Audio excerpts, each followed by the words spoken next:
Bismillahirrahmanirrahim. Assalamualaikum warahmatullahi wabarakatuh. Kita lanjut materi kita. Sebelumnya kita membahas tentang persamaan dasar akuntansi. Ibu juga sudah memberi latihan soal untuk kalian. Dari latihan sudah Ibu berikan, alhamdulillah sebagian besar Ibu anggap paham. Karena dari latihan yang kalian kembalikan ke Ibu yang sudah saya koreksi, hampir 80% itu benar, cuman ada beberapa sedikit kesalahan. Itu juga sudah Ibu kasih komen ya, silahkan cek komennya masing-masing dan silahkan perbaiki. Tapi masih ada beberapa orang yang belum mengumpulkan tugas, jadi Ibu berharap untuk tugas kedua mohon semuanya untuk mengumpulkan tugas. Maka yang tidak mengumpulkan tugas pada tugas pertama ini, maka nilai tugasnya untuk tugas pertama 0 sesuai perjanjian kita pada awal perkuliahan. Kalau ada tugas itu paling besar penilaiannya. Jadi kalau kalian ingin memperbaiki silahkan kerjakan, Ibu kasih waktu serempak nanti mengumpulkan ketika tugas kedua. Tapi kalau kosong ya maka terima risiko nanti nilainya juga nggak seperti yang kalian harapkan. Oke, kita masuk ya ke klasifikasi akun.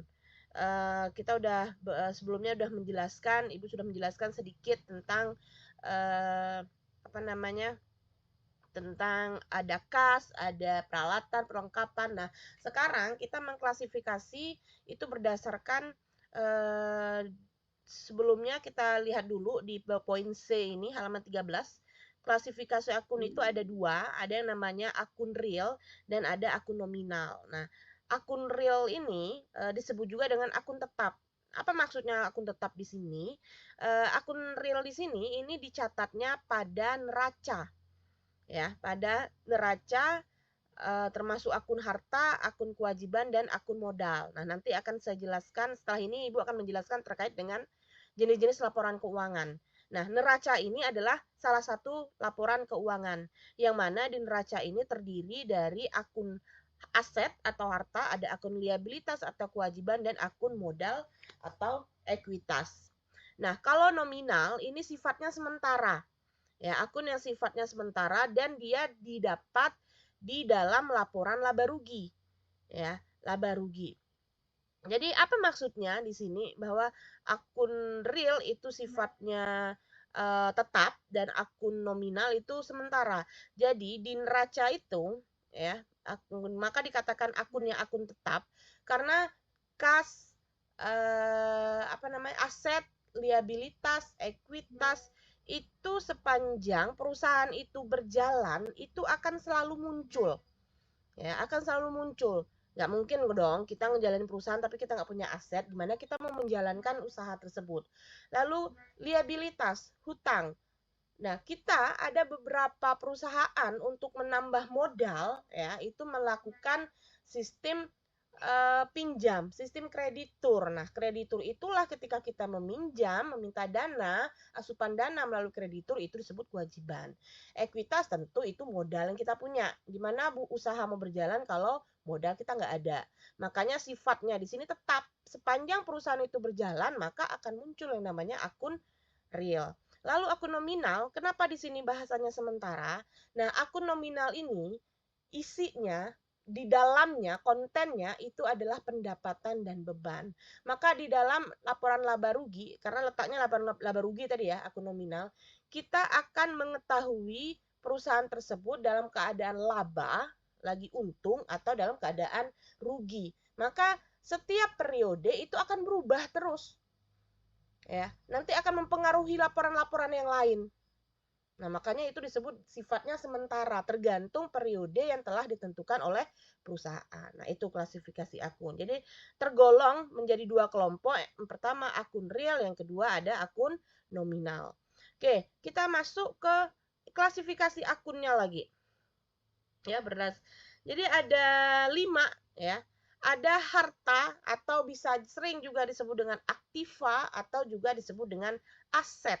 Ya, udah dijelaskan sebelumnya ya apa itu harta, aset ataupun aktiva. Jadi harta yang kita miliki dan ini terdiri lagi menjadi beberapa bagian. Ada yang namanya aset lancar ya atau kuren aset. ya, merupakan harta benda berupa uang tunai yang menjadi uang atau yang cepat menjadi biaya dalam waktu kurang dari 1 tahun. Makanya disebut dengan aset lancar. Jadi perputarannya pada aset lancar ini dia kurang dari 1 tahun. Ya, maka sering terjadi, itulah ininya. Di dalam aset lancar itu terdiri kas, ada surat berharga, ada piutang, piutang wesel, persediaan, dan lain-lain. Nanti di bab selanjutnya lebih lengkap itu nanti. Ada kolom Ibu buat. Lalu ada aset tidak lancar. Nah, kalau aset tidak lancar ini kebalikan dari aset lancar atau disebut juga dengan ada nanti penggolongannya, ada namanya aset tetap atau fixed asset. Jadi perputarannya agak lambat, yang mana lebih dari 1 tahun. Contohnya apa? Contohnya itu ada tanah. Ya, kalau tanah, misalkan nih, tanah itu kan dibilang investasi yang baik ya, yang terbaik. Namun, untuk proses kita memperoleh investasi tersebut, keuntungannya itu butuh makan waktu yang lama. Nah, makanya dia disebut dengan aset tetap. Ada tanah, gedung, mesin, kendaraan, dan peralatan. Lalu juga di bagian aset itu ada yang terakhir aset tidak berwujud. Dari namanya udah jelas ya, aset tidak berwujud ini kalau aset tetap kan jelas ya. Kalau aset tetap gedung ada gedungnya, kalau tanah ada tanahnya. Nah, aset tidak berwujud ini contohnya itu ada hak paten, hak cipta, franchise, goodwill. Apa yang kita peroleh di sini? Yang kita peroleh adalah royalti. Misalkan hak cipta. Hak cipta boleh kalian lihat di buku cetak. Kalau kalian beli buku cetak atau beli novel yang asli atau buku asli, itu di halaman pertamanya pasti ada namanya copyright, halaman copyright, menjelaskan kalau kalian memperbanyak, memfotokopi tanpa seizin penulis atau pengarang, maka akan didenda, akan dikenakan pasal pidana dan akan didenda ada sekitar berapa? 500 juta atau 100 juta kalau nggak salah. Nah, kenapa? Karena di sana sudah memiliki hak cipta. Ketika kalian mengambil, mengcopy, memperbanyak, kalian harus membayar royalti. Nah, seperti itu. Sama juga judul lagu yang kemarin viral. Kalau kalian lihat di berita bahwa Agnes Monica kalah kena denda berapa miliar karena dia menyanyikan lagu tanpa seizin penciptanya. Nah, itu juga itu yang disebut dengan hak cipta, hak karya orang tersebut. Maka ketika para seniman itu menyanyikan lagu orang lain, dia wajib membayar royalti kepada pencipta lagu tersebut. Apalagi kalau karya tersebut sudah dihak ciptakan. Nah, seperti itu. Nah, kalau franchise ini, kalian pernah lihat kalau kita ke pasar tuh ada Es Teh Nusantara, ada Pizza Hut. Nah, itu kan ada di mana-mana itu, bukan hanya di Bungo aja adanya. Beda kalau Selero Bundo. Kalau Selero Bundo kan cuma ada di Bungo tuh.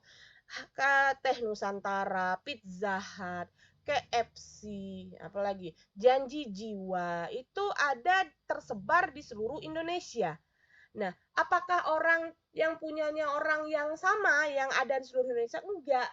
Kamu sendiri bisa membeli memfranchise suatu usaha F&B itu makanan. Nah, silahkan nanti kalian bekerja sama. Jadi kalian mendirikan di kota kalian dengan cara semuanya tidak boleh berubah.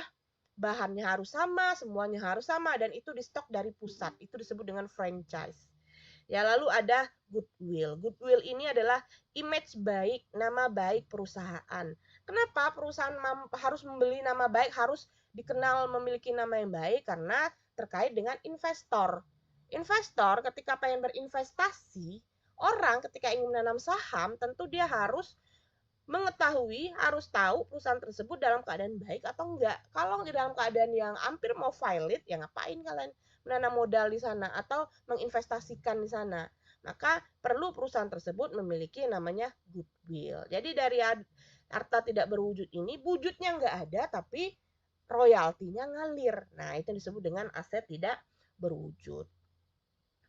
Oke, selanjutnya ada kewajiban. Kalau kewajiban udah ya, ada namanya utang lancar, bisa dibaca sendiri karena dia tidak terlalu banyak akun. Yang penting ini aset, karena asetnya ada lagi klasifikasinya. Habis kewajiban, nomor 3 ada modal.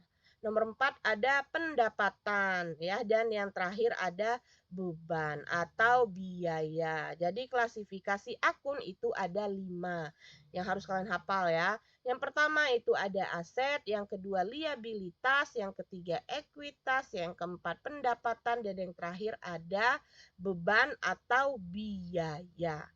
Oke. Ke penjelasan selanjutnya, Ibu masuk ke laporan keuangan. Saya stop dulu untuk videonya. Kita masuk ke part 2 nanti. Terima kasih.